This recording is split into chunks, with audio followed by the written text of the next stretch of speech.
ಕರುಣಿಸು ವರಗಳ ಪ್ರಭುವೇ.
ಆತ್ಮೀಯ ಯಕ್ಷಗಾನ ಕಲಾಭಿಮಾನಿಗಳೇ, ನಮ್ಮ ಟಿವಿಯ ಯಕ್ಷರಾಮಾಯಣ ಪಾವಂಜೆಯ ಶ್ರೀ ಜ್ಞಾನಶಕ್ತಿ ಸುಬ್ರಹ್ಮಣ್ಯ ಕ್ಷೇತ್ರದ ಸಂಪೂರ್ಣ ಸಹಕಾರದೊಂದಿಗೆ ನಮ್ಮ ಟಿವಿಯಲ್ಲಿ ಭಂಡಾರಿ ಬಿಲ್ಡರ್ಸ್ ಯಕ್ಷರಾಮಾಯಣ ಪಟ್ಲಗುತ್ತು ಸತೀಶ್ ಶೆಟ್ಟಿಯವರ ಸಿರಿಕಂಠದಲ್ಲಿ ಶ್ರೀಮದ್ ರಾಮಾಯಣದ ಪುಣ್ಯಕಥೆ ಯಕ್ಷಗಾನ ಕಥಾವಾಹಿನಿಯಾಗಿ ನಮ್ಮ ಟಿವಿಯಲ್ಲಿ ಹರಿದು ಬರುತ್ತಾ ಇದೆ. ಕಾರ್ಯಕ್ರಮದ ಪ್ರಧಾನ ಪ್ರಾಯೋಜಕರು ಲಕ್ಷ್ಮೀಶ ಭಂಡಾರಿ ಬಿಲ್ಡರ್ಸ್. ಸಹ ಪ್ರಾಯೋಜಕರು ಸಂತೋಷ್ ಶೆಟ್ಟಿ, ಮಾತಾ ಡೆವಲಪರ್ಸ್. ಸಲಹೆ ಸಹಕಾರ ಚಾವಡಿಮನೆ ಜಗನ್ನಾಥ ಶೆಟ್ಟಿ ಮತ್ತು ವಿಜಯನಾಥ ವಿಠಲ ಶೆಟ್ಟಿ, ಶ್ರೀ ಶಾಸ್ತಾವು ಭೂತನಾಥೇಶ್ವರ ಕ್ಷೇತ್ರ, ಬಡಗ, ಎಡಪದವು. ಡಾಕ್ಟರ್ ಶಿವಶರಣ್ ಶೆಟ್ಟಿಯವರ ನಮ್ಮ ಟಿವಿಯಲ್ಲಿ ನವೀನ್ ಶೆಟ್ಟಿ ಎಡ್ಮೆಮಾರ್ ಅವರ ಸಂಯೋಜನೆಯಲ್ಲಿ ಯಕ್ಷರಾಮಾಯಣ. ಭರತ ಶ್ರೀರಾಮನನ್ನು ಮರಳಿ ಅಯೋಧ್ಯೆಗೆ ಕರೆತರುವುದಕ್ಕಾಗಿ ಜಾಬಾಲಿ ಮಹರ್ಷಿಗಳ ಮೂಲಕ ನಾಸ್ತಿಕವಾದ ಬೋಧನೆಯಾಗುವ ರೀತಿಯಲ್ಲಿ ಒಂದು ಸನ್ನಿವೇಶವನ್ನು ನಿರ್ಮಾಣ ಮಾಡ್ತಾನೆ. ಜಾಬಾಲಿಗಳ ವಾದಕ್ಕೆ ರಾಮ ಬಗ್ಗುವುದಿಲ್ಲ, ವಸಿಷ್ಠರ ಆಗ್ರಹಕ್ಕೆ ತಲೆಬಾಗುವುದಿಲ್ಲ ರಾಮ. ನಾನು ಬರುವುದಿಲ್ಲ, 14 ವರ್ಷ ಪೂರೈಸಿದ ನಂತರ ಮಾತ್ರ ರಾಜ್ಯಕ್ಕೆ ನಾನು ಪ್ರವೇಶ. ಆಗ ಭರತ ಸುಮಂತ್ರನ ಜೊತೆಯಲ್ಲಿ ಈ ರೀತಿಯಾದಂತಹ ಒಂದು ನಾಟಕ ಮಾಡಿದರೆ ಹೇಗೆ? ಇದು ನಾಟಕವಲ್ಲ, ಬದಲಾಗಿ ರಾಮನನ್ನು ಅಯೋಧ್ಯೆಗೆ ಕರೆದುಕೊಂಡು ಹೋಗುವುದಕ್ಕೆ ಒಂದು ದಾರಿ. ಆ ದಾರಿ ಯಾವುದು? ಭರತ ಸುಮಂತ್ರನಲ್ಲಿ ಏನು ಹೇಳುತ್ತಾನೆ ಕೇಳಿ. ಹೇ ಸುಮಂತ್ರನೇ ಕೇಳು,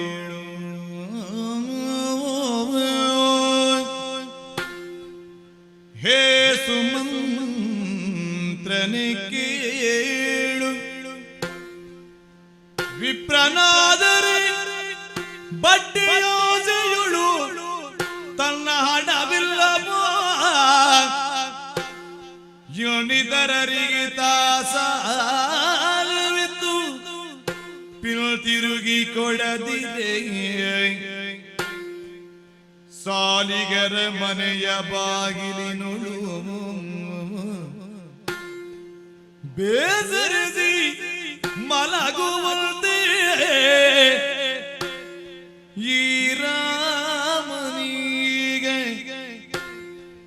ವನವಾಸವನ್ನು ಬಿಟ್ಟ ಯೋಧ್ಯಾಪುರಕ್ಕೆ ಬಪ್ಪನಗನ ಸರಾಗೆದುಳು ಪ್ರತ್ಯುಪದೇಶದಿಂದಿರ್ಪೆ ದರ್ಭೆಯಂತ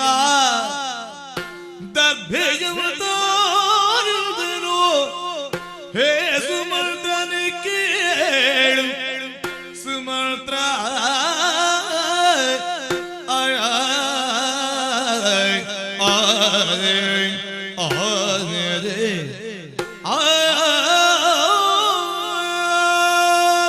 ಮಂತ್ರ ಬಡ್ಡಿಯ ಆಸೆಗಾಗಿ ಬ್ರಾಹ್ಮಣನೊಬ್ಬ ಸಾಲ ಕೊಟ್ಟಂತಹ ಹಣ ಸಾಲಿಗನು ಹಿಂತಿರುಗಿಸಲಿಲ್ಲ ಎನ್ನುವ ಕಾರಣಕ್ಕೆ ಆ ಸಾಲ ತೆಗೆದುಕೊಂಡವನ ಮನೆಯ ಮುಂದೆ ದರ್ಬೆಯನ್ನು ಹಾಸಿ ಮಲಗಿ ನನ್ನ ಹಣವನ್ನು ನೀನು ಕೊಡುವ ತನಕ ನಾನು ಏಳುವುದಿಲ್ಲ ಎಂದು ಮಲಗಿದ್ದರೆ ಅದು ತಪ್ಪಲ್ಲ.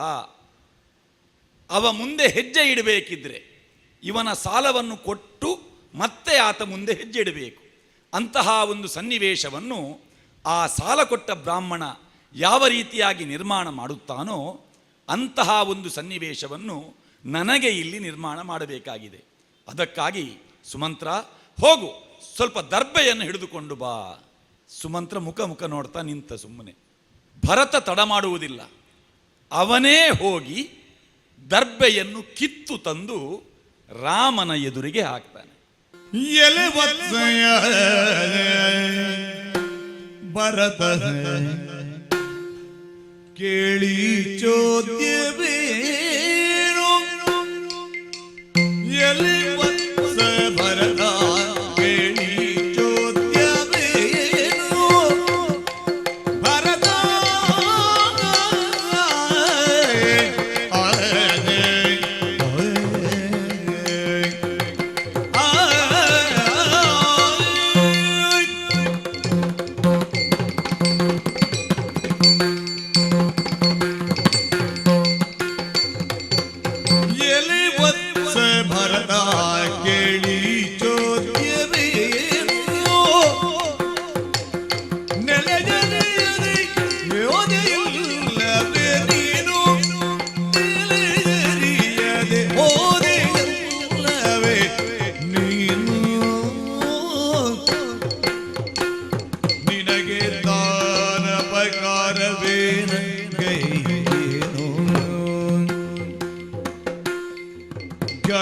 ಪ್ರತಿಜ್ಞೆಯಗೊಂಡು ಹಾಸಿ ದರ್ಭೆಯನು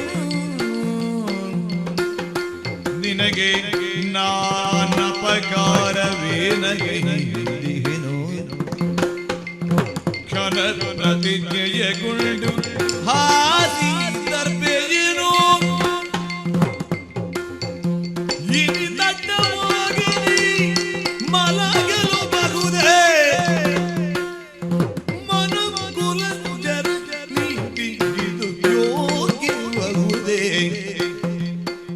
ಮನುಕುಲ ಜರ ನೀತಿಗಿದು ಯೋಗ್ಯಬಹುದೇ ಎಲೆ ವತ್ಸ ಭರತ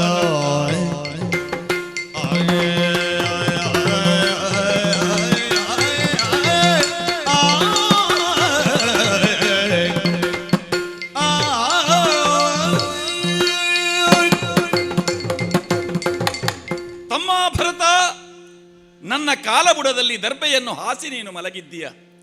ನಿರಾಹಾರನಾಗಿ ಇಲ್ಲಿಯೇ ಇರುತ್ತೇನೆ. ನೀನು ಅಯೋಧ್ಯೆಗೆ ಬರುವ ತನಕ ನಾನು ಏಳುವುದಿಲ್ಲ. ನಾನು ಯಾವ ತಪ್ಪು ಮಾಡಿದ್ದೇನೆ? ಇಂತಹ ಕ್ರಿಯೆಯನ್ನು ಎಸಗುವವರು ಯಾರು? ಸಾಲ ಕೊಟ್ಟವ ಮತ್ತು ಸಾಲ ತೆಗೆದುಕೊಂಡವ. ಇವರ ಮಧ್ಯೆ ಸಾಲ ತೆಗೆದುಕೊಂಡವ ಸಾಲವನ್ನು ಹಿಂತಿರುಗಿಸದೇ ಇದ್ದಾಗ ಸಾಲ ಕೊಟ್ಟವ ಈ ರೀತಿಯಾಗಿ ಮಲಗಬಹುದು. ನಾನು ನಿನಗೆ ಯಾವ ಸಾಲವನ್ನು ಹಿಂತಿರುಗಿಸದೇ ಇದ್ದು ನಿನ್ನ ಪಾಲಿಗೆ ಅಪಚಾರವನ್ನು ಎಸಗಿದ್ದೇನೆ? ವಿವರಿಸಿ ಹೇಳು. ನನ್ನಿಂದ ನಿನಗಾದ ತೊಂದರೆ ಏನು? ನಾನು ನಿನಗೆ ಅಧಾರ್ಮಿಕವಾದಂತಹ ಯಾವ ಕ್ರಿಯೆಯನ್ನು ನಿನ್ನ ಮುಂದೆ ನಾನು ತೋರ್ಪಡಿಸಿಕೊಂಡಿದ್ದೇನೆ? ಶ್ರೀರಾಮ ಹೀಗೆ ಹೇಳುವಾಗ ಭರತನಿಗೂ ತಾನು ಮಾಡಿದ್ದು ತಪ್ಪು ಅಂತಾಯಿತು. ಭರತನ ಮುಖವನ್ನೇ ನೋಡುತ್ತಾ ರಾಮ, ತಮ್ಮ, ತಪ್ಪಾಗಿದೆ ಹೌದು, ಅದಕ್ಕೊಂದು ಪ್ರಾಯಶ್ಚಿತ ಆಗ್ಬೇಕಲ್ಲ, ಹೇಗೆ? ಅದಕ್ಕೆ ಪ್ರಾಯಶ್ಚಿತ್ತವಾಗಿ ನೀ ಬೇಗ ಒದಗಿ ವಾರಿಯನು ನನ್ನನ್ನು ಸ್ಪರ್ಶಿಸೀಗ. ಇದು ಮಹಾದೋಷವನ್ನು ಬೆಸಗದಿರುವುದು ಪದುಳದೊಳಗ ಜ್ಞಾಪಿಸಿದ ತಮ್ಮಗಂದು ತಮ್ಮ. ಪ್ರಾಯಶ್ಚಿತ್ತಕ್ಕಾಗಿ ನೀನೀಗ ಮಾಡಬೇಕಾದಂತಹ ಒಂದು ಕೆಲಸ ಇದೆ. ಹೋಗು, ಸಮೀಪದಲ್ಲಿ ನದಿ ಹರಿಯುತ್ತಾ ಇದೆ, ಹೋಗಿ ಮುಳುಗಿ ಬಾ. ಮುಳುಗಿ ಬಂದು ನನ್ನನ್ನು ಮತ್ತೆ ನೀನು ಮುಟ್ಟು. ಅಲ್ಲಿಗೆ ನೀನು ನನ್ನ ಎದುರು ಸತ್ಯಾಗ್ರಹಕ್ಕೆ ಆಗ್ರಹಪೂರ್ವಕವಾಗಿ ತೊಡಗಿದ್ದೀಯಲ್ಲ, ಇದಕ್ಕೆ ಪ್ರಾಯಶ್ಚಿತ್ತ ಇದೆ. ಭರತ ಹೇಳ್ತಾನೆ, ನದಿಯಲ್ಲಿ ಮುಳುಗಿ ಬಂದು ರಾಮನ ಪಾದವನ್ನು ಹಿಡ್ಕೊಳ್ತಾನೆ, ಮತ್ತೆ ಬೇಡಿಕೊಳ್ತಾನೆ. ದಯದಿ ನಾನಿನ್ನಳು ಪ್ರಾರ್ಥಿಸಿ ಬೀಳುವ ಬಿಲ್ಲಗ ಬೀಗ ಅಣ್ಣ ಅಣ್ಣ.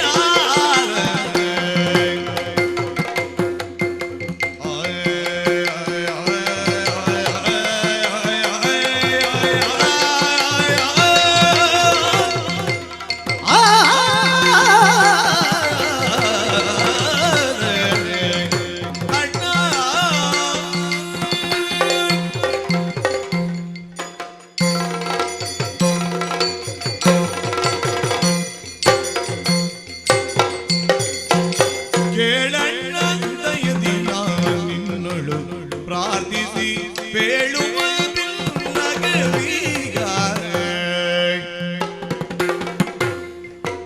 ಚಾಡಿ ಮಾತಲ್ಲ ತಾಯೊಡ ಬಟ್ಟಿಗ. ಚಾಡಿ ಮಾತಲ್ಲ ಎಲ್ಲ ತಾಯೊಡ ಬಟ್ಟಿಗಳು ಏಳು ಪಟ್ಟಣಕ್ಕೆ ನೀ ಬೀಗ. ಏಳು ಪಟ್ಟಣಕ್ಕೆ ನೀ ಬೀಗ ಬೀಗ ಬೀಗ ಬೀಗ. ಎಂದಾದರಿ ರಾಜ್ಯಕ್ಕಾಗಿ ತಂದೆಯನ್ನು ನಿರ್ಬಂಧಿಸಿದ ನಾನಲ್ಲ. ಮುಂದೆ ರಾಜ್ಯ ಪ್ರಾಪ್ತಿಗಾಗಿ ಮಾತೆಯಳು ಇನ್ನೆಂದೂ ಪ್ರೇರೇಪಿಸಲಿಲ್ಲ.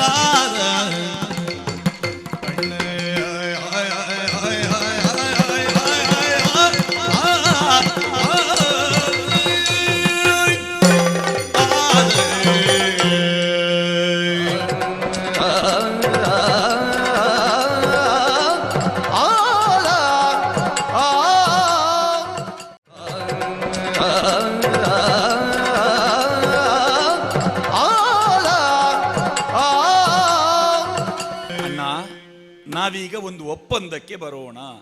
ಹೀಗೆ ಹೇಳ್ತಾನೆ ಭರತ. ನಾನಾಗಿ ಪಟ್ಟವನ್ನು ಅಪೇಕ್ಷೆ ಪಟ್ಟವನಲ್ಲ, ತಾಯಿ ನನ್ನಲ್ಲಿ ಕೇಳದೆ ನನಗಾಗಿ ಪಟ್ಟವನ್ನು ಬೇಡಿದ್ಲು. ನಾನೀಗ ನಿನ್ನ ಪದಮೂಲದಲ್ಲಿ ಪ್ರಾರ್ಥಿಸುವುದು ಇಷ್ಟೇ, ನನ್ನ ಪರವಾಗಿ ನೀನು ಅಯೋಧ್ಯೆಯಲ್ಲಿರಬೇಕು, ನಿನ್ನ ಪರವಾಗಿ ನಾನು ಕಾಡಿನಲ್ಲಿ ಇರ್ತೇನೆ.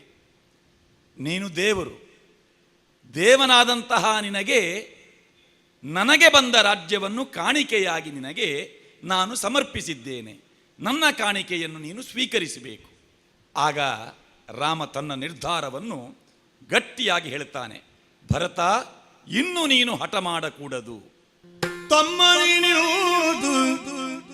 ನಿರ್ಬಂಧಿಸದಿರನ್ನ ದುಮ್ಮಾನವನೆಲ್ಲ ಬಿಡು ಪೇಳುವೆ ಗುಣರನ್ನ. ಜನಕ ಬದುಕಿರುವಾಗ ವಿಗ್ರಹಿಸಿದ ವಸ್ತುಯು ಬನು ಕೈಗೆ ಪಡೆದು ನೆತ್ತು ಇಟ್ಟುದರು.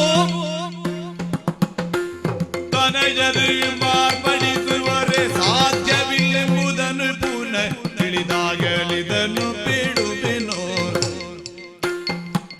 ತಮ್ಮ ನಿನ್ನದು ನಿರ್ಬಂಧಿಸದಿರು ಎನ್ನಾದೆ.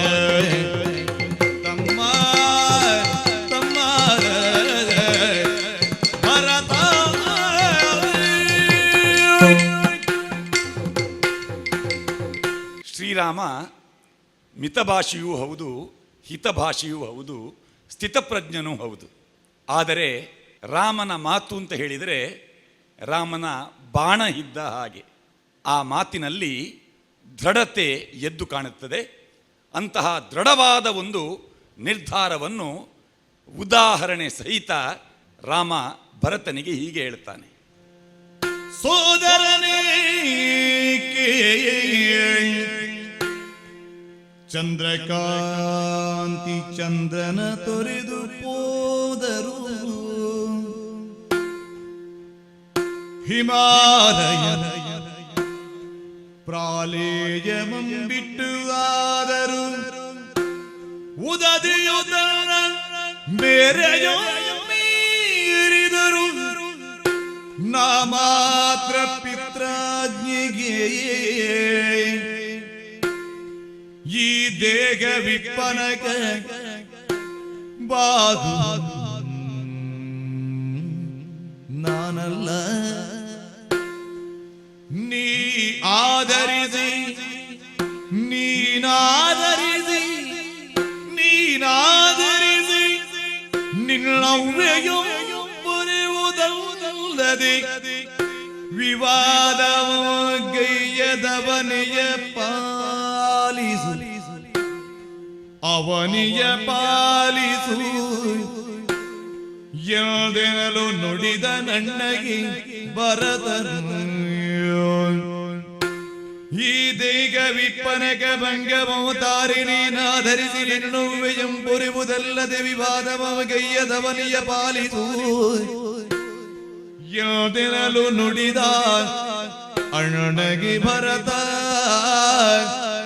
ಸೋದರನಿಗೆ ಆಯ್ ಆಯ್ ಆಯ್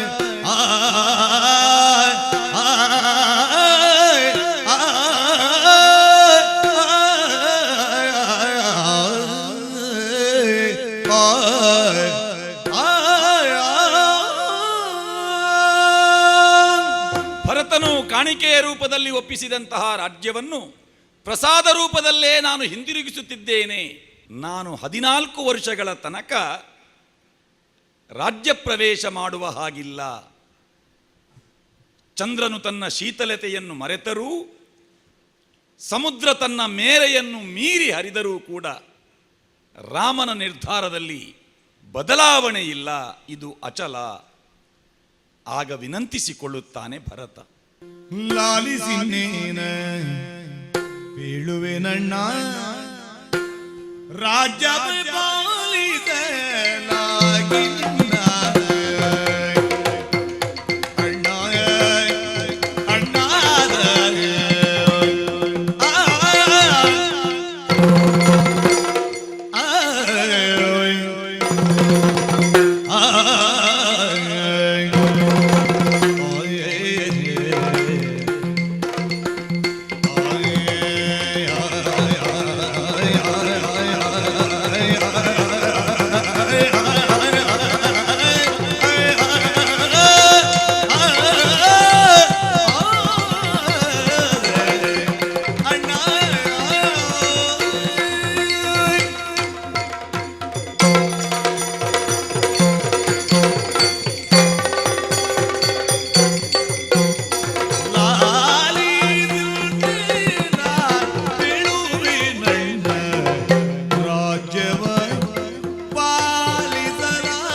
ತ್ವರಿತದಿ ಹಾವಿಗಳ ಮೇಲೆ ಕಾಲಿಟ್ಟು ತ್ವರಿತದಿ ಹಾವಿಗಳ ಮೇಲೆ ಕಾಲಿಟ್ಟು ಭರತಗೆ ತೆಗೆದಿದ್ದನು ಭರತಗೆ ತೆಗೆದಿದ್ದನು ಶಿರದೊಳದರ ಹೊತ್ತುಕೊಂಡು ಕೈ ಮುಗಿದೋ ಸೋದರನು ಇಂತೆಂದನು ಸೋದರ ನೋಡ್ತಾ ಇಂತೆಂದನು ರಾಮ ರಾಮ ರಾಮ ರಾಮ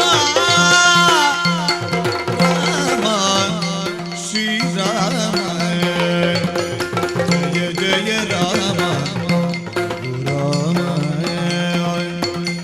ರಾಮ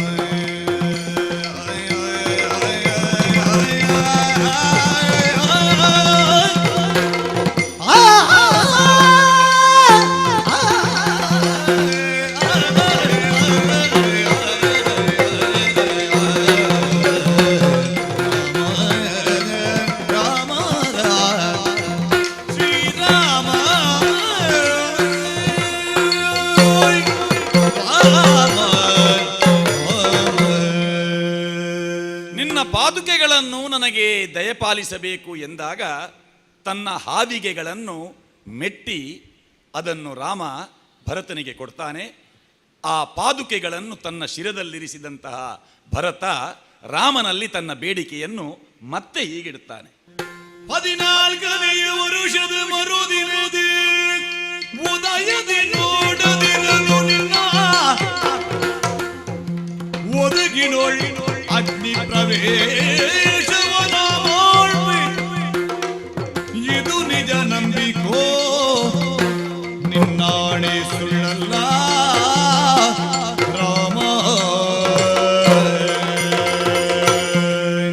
ಈ ಪಾದುಕೆಗಳನ್ನು ನಾನು ಹೊತ್ತೊಯ್ದು ನಗರ ಪ್ರವೇಶ ಮಾಡದೆ ರಾಮನ ಪ್ರತಿನಿಧಿಯಾಗಿದ್ದುಕೊಂಡು ನಾನು ರಾಜ್ಯಭಾರ ಮಾಡುತ್ತೇನೆ. 14 ವರುಷದ ಮರುದಿನ ನೀನು ಅಯೋಧ್ಯೆಯಲ್ಲಿ ನನಗೆ ಕಾಣಿಸಿಕೊಳ್ಳದೆ ಇದ್ದರೆ ನಾನು ಅಗ್ನಿಪ್ರವೇಶ ಮಾಡುತ್ತೇನೆ. ಹೀಗೆಂದಂತಹ ಭರತ ರಾಮನಿಂದ ಅಪ್ಪಣೆಯನ್ನು ಪಡೆದು ಆ ಪಾದುಕೆಗಳನ್ನು ಶೃಂಗರಿಸಿ ಪಟ್ಟದ ಆನೆಯ ಮೇಲಿರಿಸಿಕೊಂಡು ಅಯೋಧ್ಯ ನಗರಿಯ ಕಡೆಗೆ ಬರ್ತಾನೆ. ನಗರ ಪ್ರವೇಶ ಮಾಡುವುದಿಲ್ಲ. ನಂದಿಗ್ರಾಮದಲ್ಲಿ ಜಟಾವಲ್ಕಲಧಾರಿಯಾಗಿ ರಾಮನ ನಿರೀಕ್ಷೆಯಲ್ಲಿದ್ದುಕೊಂಡು ರಾಮನ ಪ್ರತಿನಿಧಿಯಾಗಿ ಅಯೋಧ್ಯೆಯ ರಾಜ್ಯಭಾರವನ್ನು ಮಾಡುತ್ತಾ ಇದ್ದಾನೆ ಎನ್ನುವಲ್ಲಿಗೆ ಇಂದಿನ ಯಕ್ಷರಾಮಾಯಣದ ಕಥಾಭಾಗಕ್ಕೆ ಮಂಗಳ ಪದವನ್ನು ಹಾಡುವುದಕ್ಕೆ ಅನುಮತಿಯನ್ನು ಕೇಳ್ತಾ ಇದ್ದೇವೆ. ಕರೆದುಳು ಪರಶಿ ಪಾಶಾಂಕುಶಧಾರಿ ಪರುಷದಿ ಭಕ್ತರ ಒಲೆಬವಗೆ ಉರಗಭೂಷಣನ ಕುಮಾರ ಗಜವದನ